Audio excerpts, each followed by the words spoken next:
अस्सलाम वालेकुम। Walk and talk cricket के साथ तौसीफ़ और आज हम बात करेंगे Pakistan versus Australia world cup का मैच जो आज हो रहा है। तकरीबन अभी से 2 घंटे बाद है। हमारे यहाँ मगरिब का टाइम तकरीबन हो चुका है। तो अच्छा, सबसे पहले ये कि ऑब्वियसली ऑस्ट्रेलिया ने मोमेंटम पकड़ लिया है पिछले मैच के बाद और पाकिस्तान ने मोमेंटम लूज़ कर लिया है पिछले मैच के बाद। तो दोनों टीमें ऑपोजिट डायरेक्शंस में हैं। तो लेट्स सी किस तरह खेलते हैं। अच्छा, अगर हम थोड़ा सा ग्राउंड की बात करें तो उस ग्राउंड में इतने ज़्यादा वनडे इंटरनेशनल हुए नहीं हैं। आखिरी जो मैच वनडे इंटरनेशनल हुआ है वो तकरीबन 3.5 साल पहले हुआ है। ऑस्ट्रेलिया ने 280-85 किया था और इंडिया ने 36 ओवर में पूरा कर लिया था। तो जनरली रॉयल चैलेंजर बेंगलोर का ग्राउंड है। कोहली ने बहुत ज़्यादा क्रिकेट खेली है यहाँ पे। कोहली की इंटरेस्टिंगली एवरेज जो है यहाँ पे 40 से नीचे है T20 में, और लिस्ट ए में यानी कि 50 ओवर की क्रिकेट में 26 की एवरेज है। तो not one of the grounds where Kohli has scored a lot of runs. लेकिन ऑब्वियसली जनरली स्पीकिंग थोड़ा सा छोटा ग्राउंड है, हाई स्कोरिंग होता है, हाई स्कोरिंग ग्राउंड है और विकेट जनरली हार्ड होता है, तो थोड़ा सा सपोर्ट करता है फास्ट बॉलर्स को। अच्छा, अगर हम इस आज की बात करें तो पाकिस्तान वर्सेस ऑस्ट्रेलिया में कैसा एक विकेट खेलेगा, तो मेरा ख्याल है क्योंकि पहला मैच है इस विकेट के ऊपर, तो क्यूरेटर ने थोड़ी बहुत जो है ना वो घास छोड़ी होगी, विच मीन्स के शायद क्योंकि दो न्यू बॉल्स यूज़ होते हैं तो हो सकता है कि पहले 15 एक ओवर बॉल थोड़ा सा हिले और थोड़ा सा क्या कहते हैं तेज़ निकले।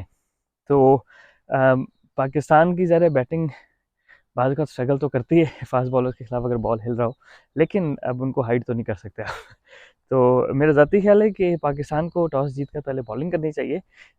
ऑल्दो ऑस्ट्रेलिया की बॉलिंग बहुत अच्छी है, लेकिन मेरा ख्याल है कि बॉल बेहतर आएगा सेकेंड इनिंग में बैट के ऊपर, क्योंकि टेम्परेचर गिरने की वजह से थोड़ा सा क्या कहते हैं विकेट में थोड़ा सा पेस आ जाता है। इवनिंग में वैसे भी थोड़ा सा पेस आ जाता है, क्योंकि फर्स्ट इनिंग जब ख़त्म होगी तो first inning will start finish around sunset. Sunset 6 बजे है वहाँ पे, और फिर सेकेंड इनिंग जो है वो जब स्टार्ट होगी तो अंधेरा थोड़ा सा हो चुका होगा। तो नेचुरली जब अंधेरा होता है तो ज़्यादा टेम्परेचर गिरता है। अच्छा, उसके बाद कॉम्बिनेशन की बात करें पाकिस्तान को किसको खिलाना चाहिए। एक तो थोड़ा सा हमारे कुछ प्लेयर वायरल इन्फेक्शन है, तो आई एम नॉट श्योर कि उसका अब्दुल्ला शफीक फिट हुए कि नहीं हुए, या फिर जो दूसरे हमारे हैं लेग स्पिनर उसामा मीर, वो फिट हुए कि नहीं हुए।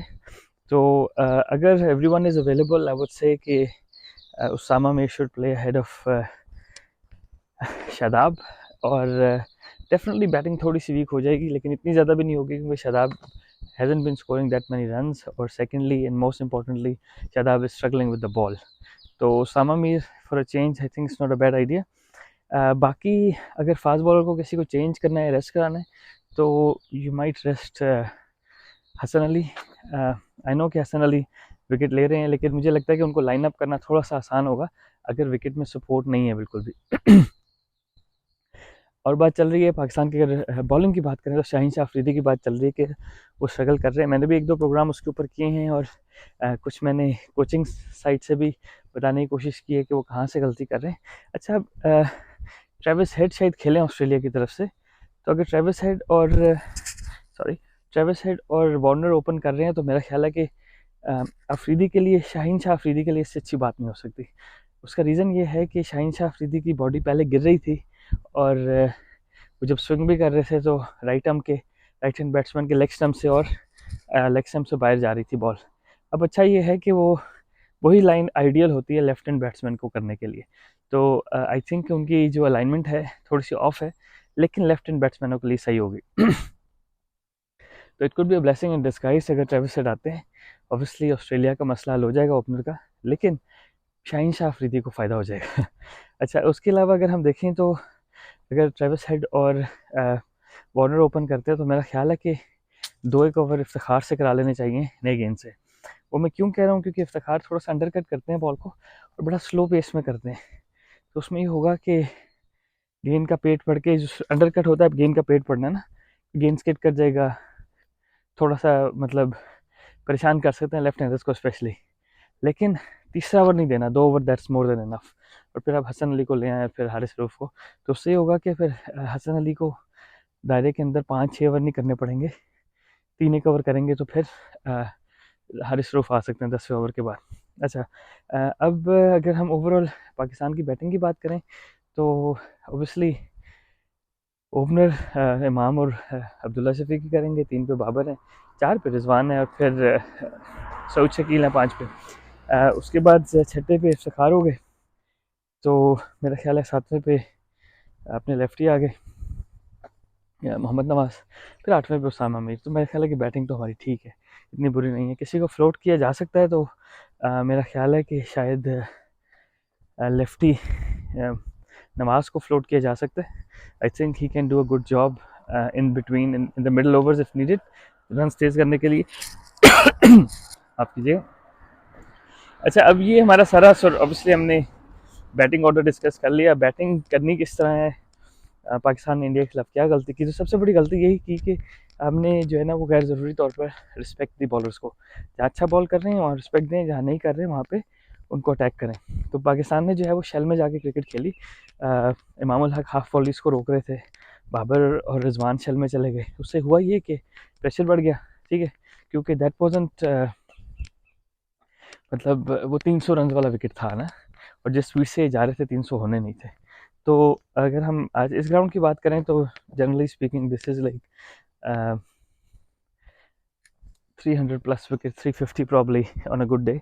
मुझे नहीं पता कि अगर इन्होंने थोड़ा सा मॉइस्चर छोड़ा तो ऑब्वियसली नया गेंद ज़रा खेलना मुश्किल होगा, विच मीन्स के स्कोर थोड़ा नीचे आ जाएगा। अगर अगर प्रॉपर बेल्टर बनाया तो फिर 350 340 इज़ अ गुड स्कोर। अच्छा, अगर हम पाकिस्तान की ओवरऑल क्या कहते हैं स्ट्रेटजी की बात करें कि किस तरह किसको इस्तेमाल करना चाहिए, बॉलिंग की बात कर रहे हैं, तो मेरा ख्याल है कि हमने पहले दोनों मैचों में फास्ट बॉलर्स ने विड्थ बहुत ज़्यादा दी, ठीक है।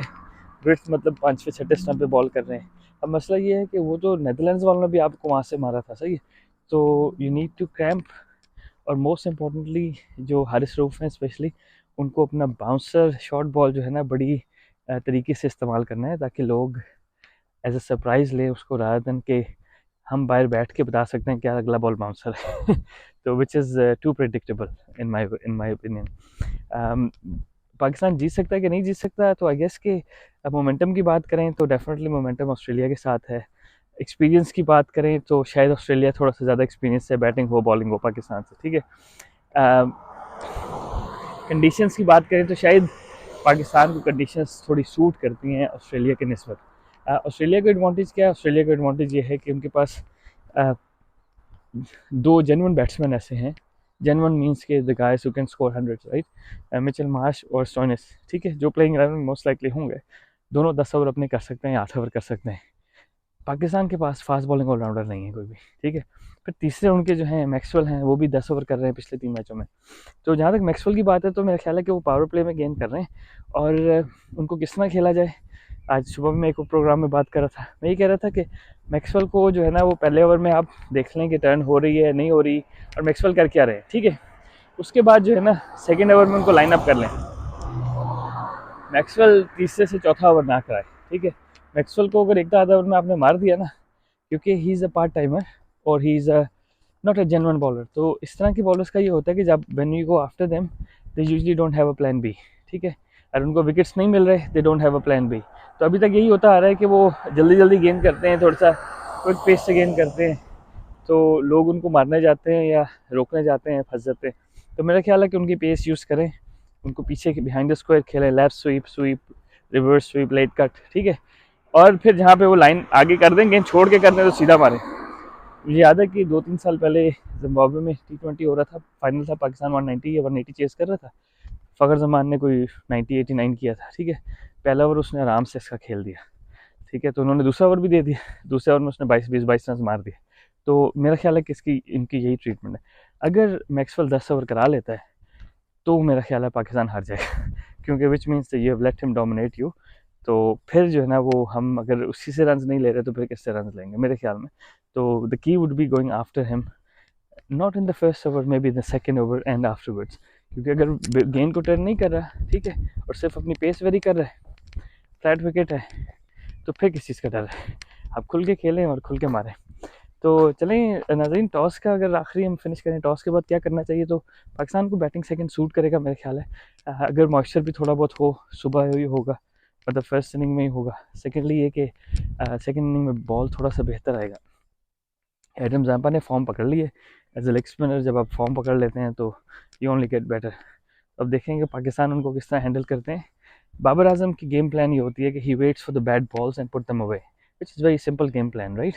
तो कुलदीप यादव ने इतनी ज़्यादा बुरी बॉलें दी नहीं थी, एक आध फुल टॉस स्पिन में चौका मार दिया। तो Zampa does bowl at a bit more pace, which means that Babar Azam को कट और पुल खेलने का चांस थोड़ा ज़्यादा मिल जाएगा। तो आई रियली होप कि Pakistan puts a good show, क्योंकि ये मैच हम नहीं चाह रहे कि वन साइडेड हो, जो भी टीम जीते मैच अच्छा हो। तो चलें नाजरीन, अब तकरीबन 1.5 घंटे बाद मैच स्टार्ट हो जाएगा, तो मैच के दौरान कोशिश करेंगे कि छोटी सी जो है वो एपिसोड करें। अपना ख्याल रखिएगा। अस्सलाम वालेकुम।